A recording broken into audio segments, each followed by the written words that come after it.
Good morning, or depending when you're watching this, good afternoon, good evening, or good night. My name's Ross, and I was always told I had a voice for radio, so today I am showing you a fun new Lucario card, which is going to be coming out in our August Pokémon trading card game set, Burning Shadows. Now, in Japan, he's actually a promo card that you get when you buy a box of the Sun and Moon free set, their equivalent of our Burning Shadows. Buy a booster box, get a promo, can't say fairer than that. So, looking at the basics, 120 HP is fairly standard, to be perfectly honest with you.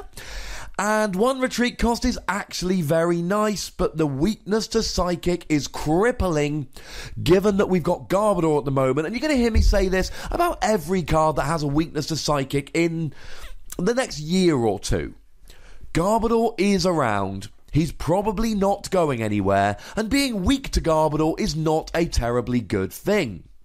But the ability, oh, ladies and gentlemen, the ability is nice. If you played this card from your hand to evolve one of your Pokemon during your turn until the end of your opponent's next turn, prevent all effects of your opponent's attacks, including damage, done to this Pokemon. He gets complete immunity from anything done by attacks. Now, a couple things to mention, it is only attacks, so things like Decidueye's Feather Arrow ability would go through this, and also this only works if you evolve from your hand, so were you to play something like a Wally, where you search your deck and evolve using that, this ability would not come into play. Now, there is a rulings query at issue here, and as with all ruling queries, we're going to have to wait until somebody actually gives an official ruling, which won't happen until the card is released. But here is my best interpretation. If you've got reasons to think otherwise, pop it in the comments. I feel fairly good about this, but I can't guarantee. It all comes with Hex Maniac, essentially. If your opponent plays a Hex Maniac before you evolve, then when you evolve, the ability doesn't kick in, and you don't gain the immunity. But if you have already evolved, and then the next turn your opponent plays a Hex Maniac, or evolves into Garbodor and attaches a tool or whatever, gets rid of abilities, this shouldn't turn off Lucario, because at that point the ability has already happened. The ability isn't preventing the damage, the ability kicks in and prevents the damage, and by the time your opponent Hex Maniacs during their turn, the ability has essentially resolved, if that makes sense. Although, like I've said, we are going to have to wait for an official ruling on this. Either way, gaining complete immunity for an entire turn, that sounds pretty good to me. We'll talk about the best case scenario in a moment, but first we need to have a quick look at the attack. It is a standard 120 damage for 3 fighting energy. Now, as always, being a fighting Pokemon, you can use strong energy to pump this up. Free strong energy, you're doing 180. And of course, you can use Choice Band here to pop it up to 210. But the problem is, trying to get free strong energy onto him makes him way too vulnerable to things like Enhanced Hammer. Now, one thing you can use here is you can use Carbink Break. Carbink Break's got the nice attack that allows you to attach extra energy. And although you have to attach that energy to a fighting Pokemon, you can attach any kind of energy you like, including strong energy. So you can use Carbink Break to get Lucario going a little bit faster here. Now, usually when I talk about Carbink, I tell you about the Safeguard Carbink and how he blocks attacks from EXs, but he's less useful than he used to be now because we've got a whole bunch of GXs and Safeguard doesn't work against those. But here I actually want to give a quick shout out to the Energy Keeper Carbink that stops your energy being discarded, and the reason here is because of Sylveon GX. Now, I've made a video about the Sylveon deck, link to that in the description, but essentially it revolves around searching your deck using the first attack and then using all kinds of cards like Enhanced Hammer, Crushing Hammer, etc. So here, I don't think you should be using the Safeguard Carbink and then evolve up to Carbink Break. I think you should be using the Energy Keeper Carbink, and then you can potentially keep the energy on Lucario.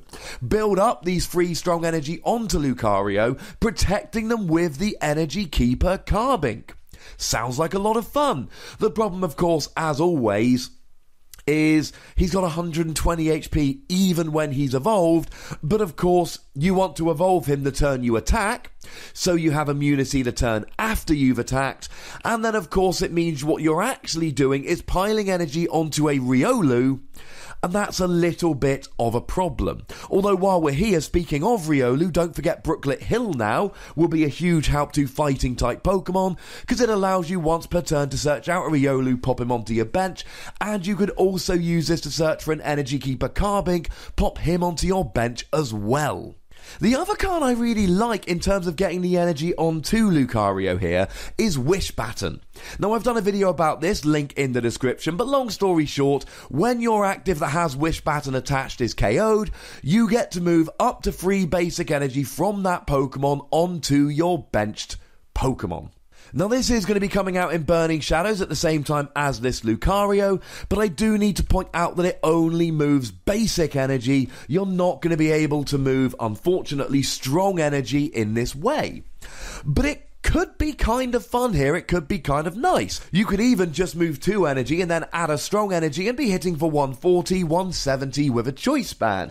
Although we do run into the problem here of what decks are people going to be playing where they're going to have 2 or 3 fighting energy attached to their active Pokemon. Honestly, at the moment, there really aren't very many.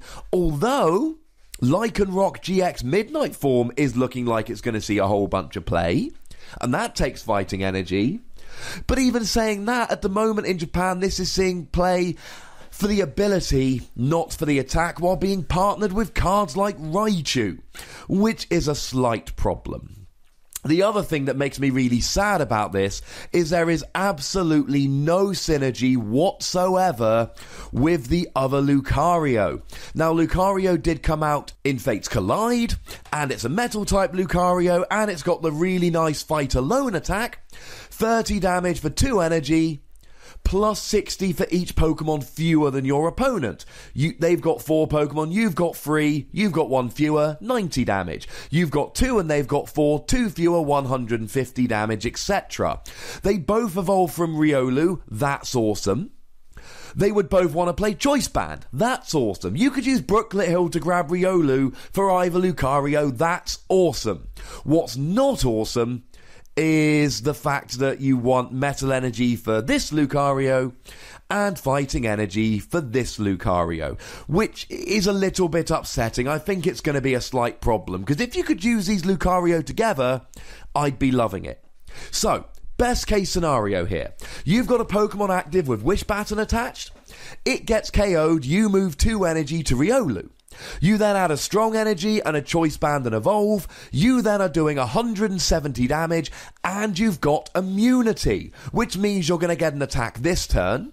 Your opponent isn't going to be able to KO you, and then you're going to get an attack next turn. And bear in mind that 170 damage is enough to KO a Shaman EX, it is enough to KO something like a Tapu Lele, so you could potentially gain 4 prizes with this. 6 prizes to win the game, so even as a fun little tech, if you can take 4 prizes with this, it looks like you might be winning the game in the very near future.